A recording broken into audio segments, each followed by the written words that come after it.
If it goes for this, it goes for any back bends of the advanced nature you're trying to do. The chest bone and the tailbone go away from each other. So the chest bone is going through, but the tailbone is going back. And again, the only way to get the tailbone to go back is to use the legs. And the only way we need to use the legs is to push them down and then pull them apart, pull across with the feet. So with my shoulders down, not back, forward, I'm pulling the chest forward, but I'm pulling back with my legs, right? So the elbows are going in. And then I often say, again, go by the wall and try and spread the whole back against the wall rather than pull the shoulders back. So we might do that in a minute actually, because it's a good exercise. But first of all, what I want you to do is, if I get someone up, could you come up? Yeah? Yeah, why not? Okay, now just do the upward dog.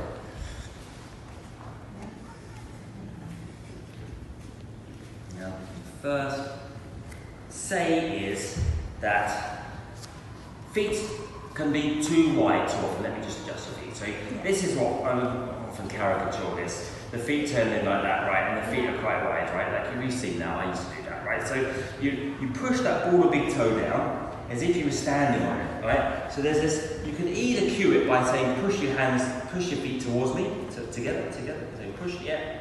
But the feet are flat, remember, the foot is straight as you can. Or you can say push apart. Makes no difference, together or apart, you've got a cross tension across the feet, right? And the balls of the big toes are pushing down, and then by pushing the feet apart or out, you can pull back. Yeah, so you do that with your partner, and then hold the ankle like that. Now pull forward. See if you can pull forward. But you see that the way that the eye of the elbow, I always say it's like an eye of the elbow is turning that way. Now you want to spin the elbow that way, so the chest is coming through. And you want width here. Right, wide. Remember that circle I talked about before? Well, if you go like that, it's all closing in. Whereas you want to go like this way. So now, if you hold, you can also do this. Hold the hip. Now pull forward. There. So you're getting this away from this rather than this towards this. Whereas when the shoulders go this way and the elbows spin in, this is coming towards this. Looks like a back bend, but it isn't. When the elbows spin in, you pull. Then this is coming away from this. And now the spreading across. You've got your kind of serratus and your lats. And spreading across to kind of come through with your trapezius and lengthen the three parts of your trapezius, right? So your kind of sides of body are coming out, so the middle of the body can come